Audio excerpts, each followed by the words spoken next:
Assalamualaikum warahmatullahi wabarakatuh. Perkenalkan, nama saya Sri Utari, kelas 12 BDP 1, asal sekolah SMK Negeri 1 Medan. Nah, di sini saya akan menjelaskan laporan hasil penjualan dan evaluasi penjualan. Laporan hasil penjualan ialah rincian yang terdiri dari transaksi penjualan. Laporan hasil penjualan yang dilakukan diinformasikan sebagai bahan pencatatan dan analisis penjualan.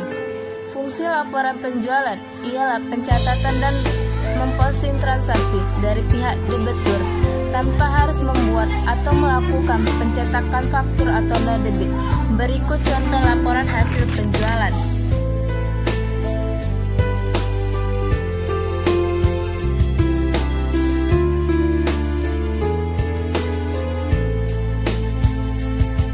Evaluasi penjualan ialah proses identifikasi untuk mengukur atau menilai suatu kegiatan atau program yang direncanakan. Apakah program tersebut terlaksanakan dengan baik dan sesuai dengan yang dicapai. Jadi, evaluasi penjualan ialah suatu cara untuk mengetahui keberhasilan suatu proyek. Apakah proyek tersebut dapat berjalan sesuai dengan apa yang direncanakan dengan keuangan yang diharapkan.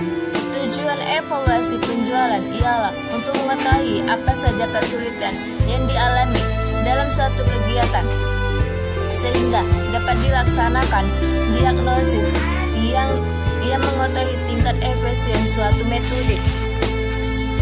Tahap-tahap evaluasi penjualan. Yang pertama, menentukan topik. Topik yaitu kegiatan penjualan evaluasi hasil kerja atau rencana kerja. Yang kedua, merancang kegiatan yaitu kegiatan mendesain proses evaluasi sehingga dalam pelaksanaan tidak melewatkan hal-hal yang penting.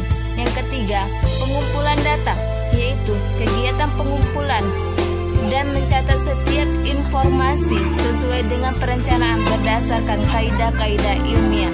Yang keempat, mengolah dan analisis data, yaitu kegiatan mengolah informasi dengan cara mengelompokkan data agar lebih mudah dalam melakukan analisis serta menentukan tolak ukur waktu sebagai hasil evaluasi.